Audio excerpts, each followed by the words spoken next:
그리고 또 하나 94년에 아세안 각국을 방문하였습니다. 아세안 각국을 방문했을 때 일본은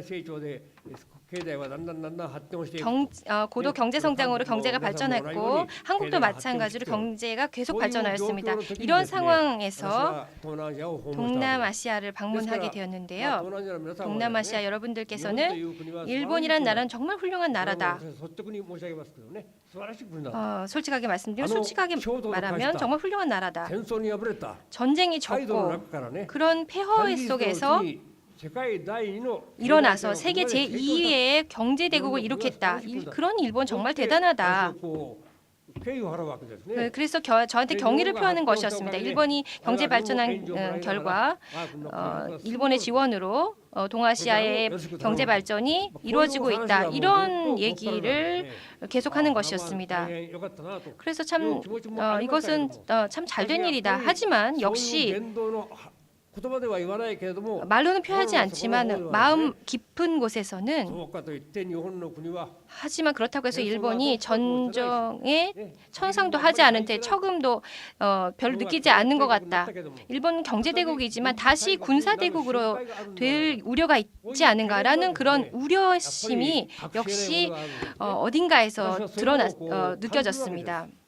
저는 그런 마음을 느낄 수가 있었습니다. 그리고 동남아시아를 순방하고 돌아와서 역시 이래서는 안 되겠다. 50년을 그 뜻깊은 해에 과거 전쟁을 반성하고 그리고 일본은 실수를 반복하지 않도록 정말 새로 태어나는 일본으로 나가야겠다. 그것을 아주 총절하게 저는 느꼈습니다. 그래서 이런 일도 있어서 어떻게든 무라야마 다무아를 내자. 이런 얘기로 점점 발전해 나갔던 것이죠. 그래서 여러 논의를 한 결과 그 담화가 완성된 것인데요. 솔직히 말씀드려서 저는 이 담화를 발표했을 때 이거 정말 훌륭한 담화다. 정말 잘 된 담화다. 이건 내가 상정한 것 이상으로 잘 된 것. 이것을 세계에 표명한다면 정말 우리는 신뢰를 받을 수 있겠다라는 그런 마음을 느꼈고요. 이것은 제 개인의 담화가 아닙니다. 각의 결정해서 결정된 총리 담화인 것이죠. 그렇지 않으면 의미가 없었다고 생각했습니다. 그래서 저는 각의에서는 자민당이 굉장히 많은데요. 만장일치가 될지 저는 참 걱정이 됐었습니다만 그래서 설득하는 그런 작업을 했습니다. 이런 내각이 사회당 정권 하에 아니면 사회당이 총리 대신이 된 의미가 없다. 부결된다면 총리를 난 그만두겠다. 그런 각오로 표명하면서 설득하면서 그 담화를 각의 결정에 내건 것입니다. 이 담화는 부결된다면 나는 총리 그만둘지도 모른다라는 그런 분위기가 계속 조성됐었기 때문에 서로 구체적으로 말하지 않았지만 그런 분위기는 조성돼 있었습니다. 각의에서는 만장일치로 그래서 결정될 수가 있었습니다. 이는 공식적으로는 반대할 수가 없습니다. 역시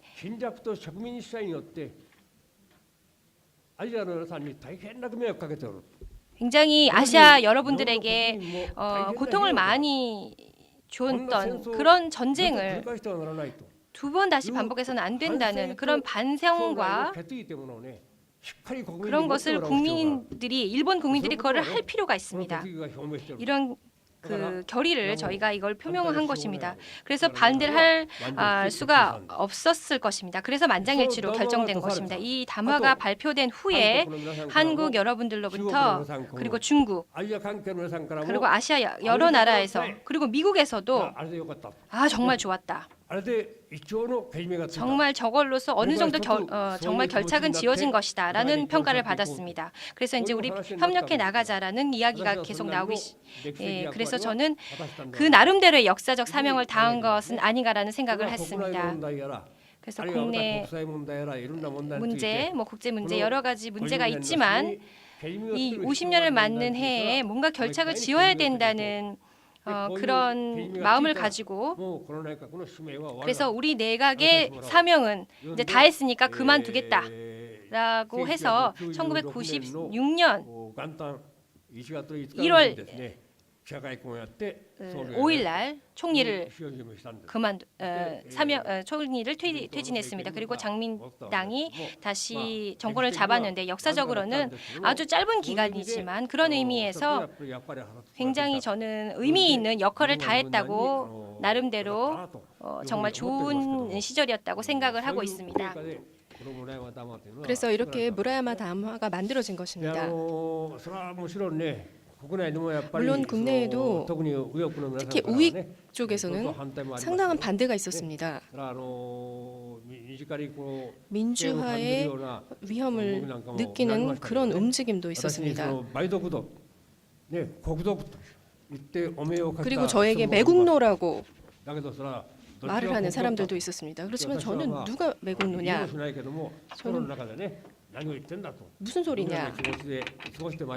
그런 마음을 그때 가졌습니다. 저는 담화를 발표한 이후에 한국과 중국을 방문했는데요. 그때 저에 대한 질문은 담화에선 그렇게 말하고 있지만 아직 일본 국내를 보면 그 담화에 동조하지 않는 반대하는 목소리 그런 발언들이 국회에서도 나오고 있지 않습니까? 이런 질문들을 받은 적이 있습니다. 그때 제가 말씀드린 거는 일본은 언론의 자유가 있는 나라이기 때문에 여러 가지 생각을 가진 사람들이 있습니다. 그것을 막을 수가 없습니다. 그렇기 때문에 말하는 것은 자유입니다. 하지만 제가 보는 한 자신감 있게 제가 말씀드리는 건데 그건 소수에 불과합니다. 그 담화를 지지한다라는 목소리가 국민의 압도적인 다수를 차지하고 있기 때문에 저는 그렇게 확신하고 있었습니다. 그 점에 있어서는 안심해 주십시오라고 저는 그때 말씀드렸습니다. 그런 움직임은 지금도 여전히 존재합니다.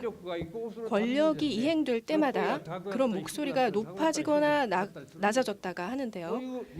그런 일본의 모습은 제가 솔직하게 말씀드리고 또 이해를 구하고자 합니다. 독일에서는 독일 대통령이 폴란드에 가서 무릎을 꿇고 사죄를 했습니다. 독일은 명확하게 국민 전체가 전쟁을 반성하고 있다라는 것이 그것으로 증명이 되었습니다. 그에 필적할 만큼 무라야마 담화라는 것은 용기를 가지고 발표하는 것이다. 그래서 그렇게 전 잘했다. 그것을 높이 긍정적으로 평가를 받고 있습니다. 전 당연한 일이라고 생각합니다만 지금 그렇게 긍정적으로 평가를 받고 있습니다. 이를 계기로 앞으로 점점 더 좋아진다면 좋지 않을까 생각합니다. 이 담화를 발표한 이후에 제 뒤를 이은 후계 내각이 모두 무라야마 담화를 계승하겠다고 한국과 중국 그리고 아시아 여러 나라에 서약을 했습니다. 아베 정권도 아베 내각에서도 이 담화를 계승하겠다라는 점을 명확하게 했습니다. 그 사실에 거짓은 없다고 저는 믿고 있습니다. 하지만 제2차 아베 내각이 된 이후 여러 얘기들을 하고 있는데요. 최종적으로는 무라야마 담화는 계승한다.